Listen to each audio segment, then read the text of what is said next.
Thank you. I want to discuss with you this afternoon why you're going to fail to have a great career. I'm an economist. I do dismal. End of the day, it's ready for dismal remarks. I only want to talk to those of you who want a great career. I know some of you have already decided you want a good career. You're going to fail too, because, goodness, you're all cheery about failing. Canadian group, undoubtedly. Those trying to have good careers are going to fail because really good jobs are now disappearing. There are great jobs and great careers, and then there are the high workload, high stress, blood-sucking, soul-destroying kinds of jobs, and practically nothing in between. So the people looking for good jobs are going to fail. I want to talk about those looking for great jobs, great careers, and why you're going to fail. First reason is that no matter how many times people tell you, if you want a great career, you have to pursue your passion, you have to pursue your dreams, you have to pursue the greatest fascination in your life. You hear it again and again, and then you decide not to do it. It doesn't matter how many times you download Stephen Jay's Stanford commencement address, you still look at it and decide not to do it. I'm not quite sure why you decide not to do it. You're too lazy to do it, it's too hard, you're afraid if you look for your passion and don't find it, you'll feel like you're an idiot. So then you make excuses about why you're not going to look for your passion. And they are excuses, ladies and gentlemen. We're going to go through a whole long list. Your creativity and thinking of excuses not to do what you really need to do if you want to have a great career. So for example, one of your great excuses is, well, great careers are really and truly, for most people, just a matter of luck. So I'm going to stand around, I'm going to try to be lucky, and if I'm lucky, I'll have a great career. If not, I'll have a good career. But a good career is an impossibility, so that's not going to work. Then your other excuse is, yes, there are special people who pursue their passions, but they are geniuses. They are Stephen Jay. I'm not a genius. When I was 5, I thought I was a genius, but my professors have beaten that idea out of my head long since. And now I know I am completely competent. Now you see, if this was 1950, being completely competent, that would have given you a great career. But guess what? This is almost 2012, and saying to the world, I am totally, completely competent, is damning yourself with the faintest of praise. And then, of course, another excuse. Well, I would do this, but, well, after all, I'm not weird. Everybody knows that people who pursue their passions are somewhat obsessive, a little strange. Okay, you know, a fine line between madness and genius. I'm not weird. I've read Stephen Jay's biography. Oh my goodness, I'm not that person. I am nice. I am normal. I'm a nice, normal person, and nice, normal people don't have passion. But I still want a great career. I'm not prepared to pursue my passion, so I know what I'm going to do, because I have a solution, I have a strategy. It's the one Mommy and Daddy told me about. Mommy and Daddy told me that if I worked hard, I'd have a good career. So if you work hard and have a good career, if you work really, really, really hard, you'll have a great career. Doesn't that, like, mathematically make sense? Not. But you've managed to talk yourself into that. You know what? Here's a little secret. You want to work really, really, really hard? You know what? You'll succeed. The world will give you the opportunity to work really, really, really, really hard. But are you so sure that that's going to give you a great career when all the evidence is to the contrary? So let's deal with those of you who are trying to find your passion. You actually understand that you really had better do it. Never mind the excuses. You're trying to find your passion, and you're so happy. You found something you're interested in. I have an interest. You tell me. You say, I have an interest. I say, that's wonderful. And what are you trying to tell me? Well, I have an interest.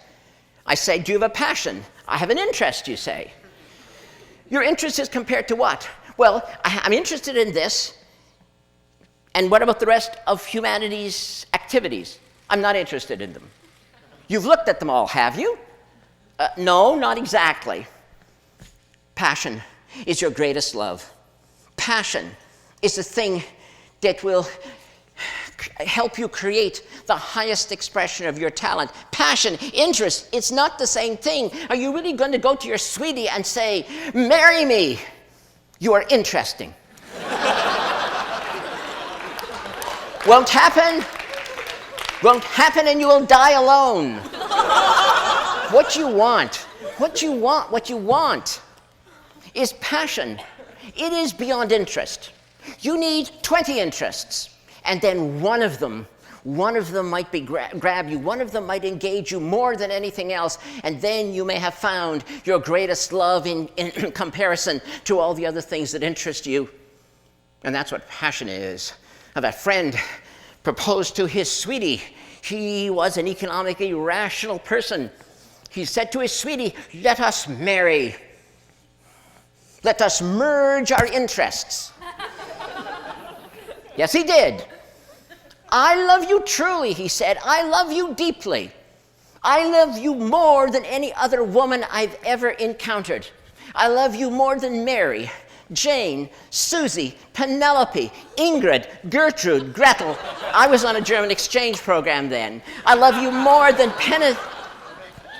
All right.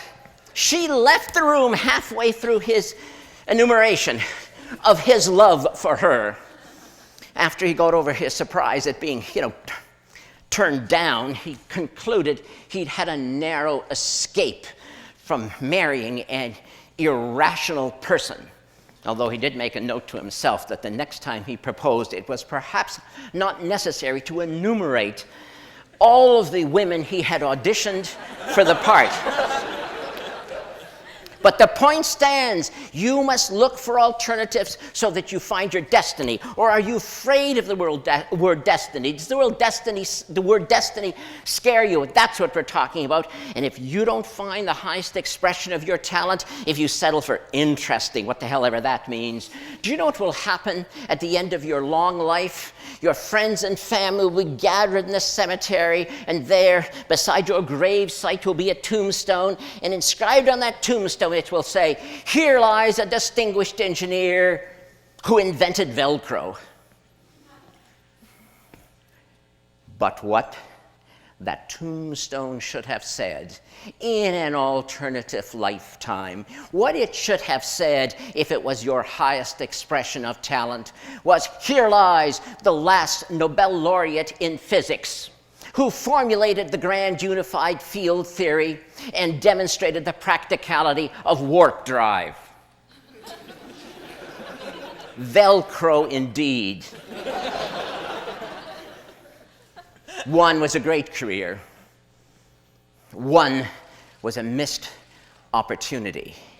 But then there are some of you, in spite of all these excuses, you will find your passion, and you'll still fail.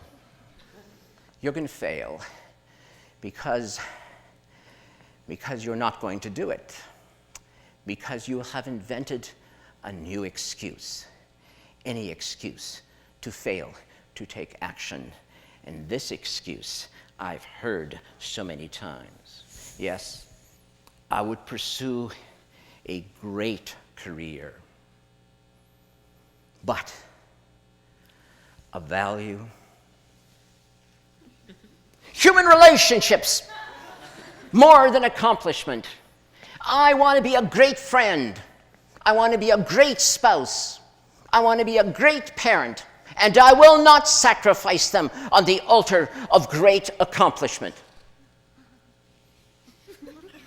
What do you want me to say? Now, do you really want me to say now, tell you, really, I swear I don't kick children? Look at the worldview you've given yourself. You're a hero no matter what. And I, by suggesting ever so delicately that you might want a great career, must hate children. I don't hate children. I don't kick them. Yes, there was a little kid wandering through this building when I came here, and no, I didn't kick him. Of course, I had to tell him the building was for adults only and to get out. He mumbled something about his mother, and I told him she'd probably find him outside anyway. Last time I saw him, he was on the stairs crying. What a wimp. Well, but what do you mean? That's what you expect me to say. Do you really think it's appropriate that you should actually take children and use them as a shield? You know what will happen someday, you ideal parent, you. The kid will come to you someday and say, I know what I want to be. I know what I'm going to do with my life. You were so happy. It's the conversation a parent wants to hear because your kid's good in math and you know you're going to like what comes next. Says your kid, I have decided I want to be a magician. I want to perform magic tricks on the stage. And what do you say? You say, that's risky, kid. Might fail, kid. Don't make a lot of money at that, kid. You know, I don't know, kid. You should think about that again, kid. You're so good at math. Why don't you? And the kid interrupts you and says, but it is my dream. It is my dream to do this. And what are you going to say? You know what you're going to say? Look, kid, I had a dream once too, but. So how are you going to finish the sentence with your but? But. I had a dream too once, kid, but I was afraid to pursue it. Or are you going to tell him this? I had a dream once, kid, but then you were born.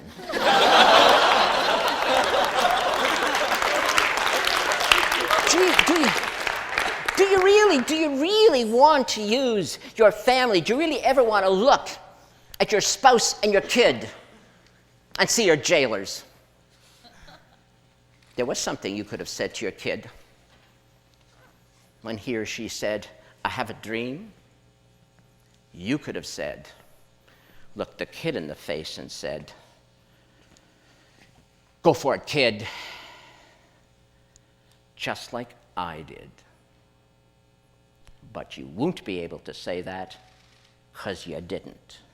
So you can't.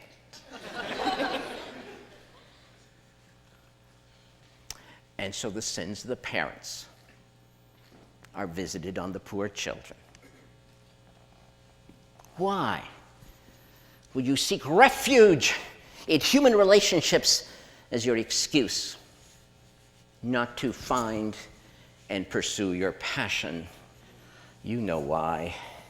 In your heart of hearts, you know why, and I'm being deadly serious. You know why you would get all warm and fuzzy and wrap yourself up in human relationships. It is because you are. You know what you are. You are afraid to pursue your passion. You're afraid to look ridiculous. You're afraid to try. You're afraid you may fail. Great friend. Great spouse, great parent, great career. Is that not a package? Is that not who you are? How can you be one without the other? But you are afraid. And that's why you are not going to have a great career. Unless that most evocative of all English words, unless. But the unless word is also attached to that other most terrifying phrase. If only I had, if only I had, if you ever have that thought ricocheting in your brain, it will hurt a lot. So those are the many reasons why you're going to fail to have a great career, unless